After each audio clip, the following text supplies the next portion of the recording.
She is the executive producer of the documentary Food Chains, opening in theaters November 21st. Eva Longoria. Eva, how are you? It's Halloween, of course I am. How are you? Have you seen our pumpkin, Eva? I have. Look at that, black and orange, just like it should be on Halloween. Just like it should be. Well, you look gorgeous and glamorous as always. Thank you. Do I have to hold this? Or? No, you don't have to hold it. And we love it that you bring glamour to our show, but you are here to talk about one of the most unglamorous issues that there is these terrible situation with the migrant workers who I know you've compared to slavery, and I think you're right. Yeah. Tell the people why you think it deserves that very severe name. Yeah, I mean, sometimes we get debated on the actual definition of slavery because it's very complex. But today in our time, we have people chained in the fields. We have people beaten. We have people doing work that are not paid. We have women who are sexually abused. We have women who have been raped, and that is today in America in our fields. So this documentary called Food Chains, it's my second documentary. The first one was on child farm workers. This one's about the food chain, exactly what that is. How a tomato gets from the field to your mouth. Unfortunately, we have a history in the United States of wanting cheap labor. And whether it was the railroads, whether it was mining, or whether it was energy fields. Slavery. Yeah, I mean, starting from Africans and slavery to any new wave of immigrants, Chinese, Japanese, Mexicans, and now Central Americans, other industries have evolved. But farm workers and agriculture seems to be stuck in the past.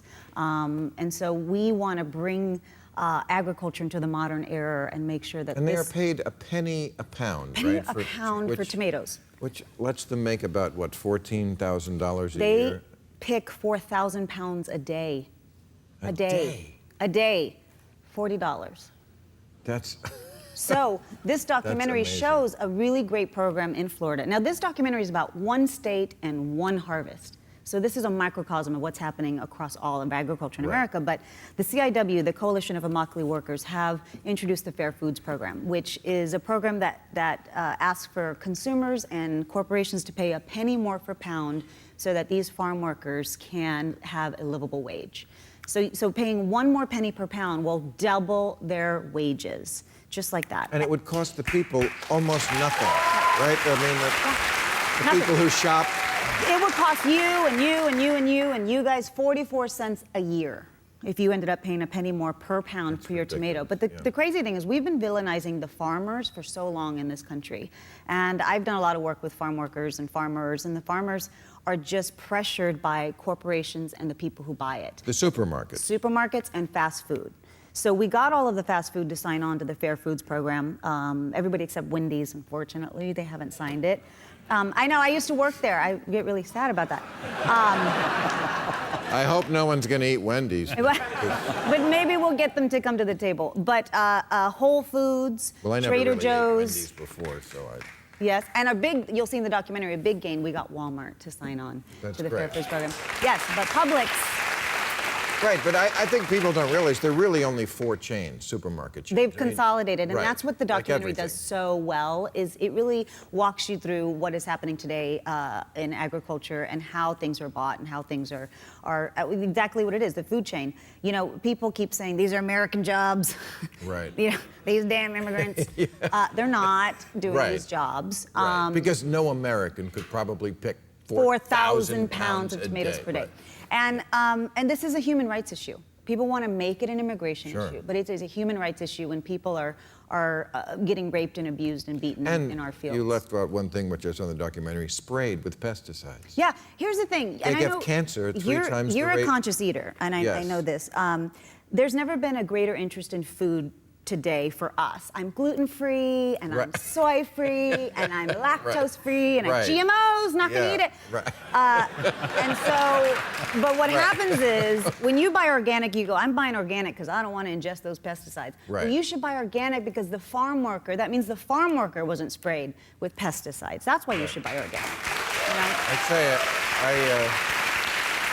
I remember people used to say you are what you eat. You are. Between the factory farming with the animals, which is cruel to them, Yeah. and this kind of shit that goes on, Yeah. it's how do you eat an ethical tomato? Yeah. Like you say, buy Yes, organic, yes. that's right. Well, buy organic and is one don't eat thing. at Wendy's until they come around. And Publix And Publix, what supermarket is that? Do they, in Florida.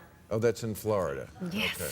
I know. Florida, our Aren't you gonna problem do a state. label? Well, not me, but the group. Whole Foods is actually this week is coming out with a fair food label. So you will be able So to that's tell. how you know. Yeah, but it would be great if you, here's the thing, here's how you can eat ethical is consumers, you guys have to go to your supermarket and say, where do you buy this? Where do you buy your produce? Where do you buy this?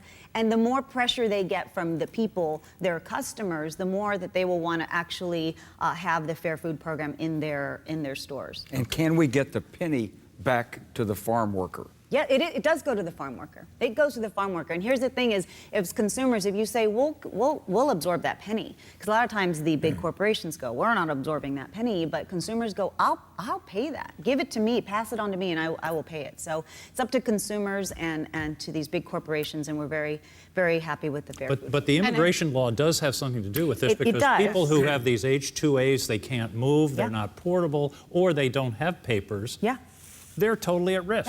Yeah. No, this Nobody issue- can complain about Absolutely. being abused. They're afraid. This issue bumps against immigration reform, and the fact that we haven't had it is because there's many tenets to immigration reform, and unfortunately, our Congress has been focusing on pathway to citizenship and amnesty, securing the borders. Well, there's a Right. guest worker tenet to immigration problem. reform. That's a very big problem, and we need to pull these farm workers out of the shadows so they can contribute to society and that we can treat them fairly. They contribute to our economy, and they're treated fairly. They're symbiotic. They are not mutually exclusive. And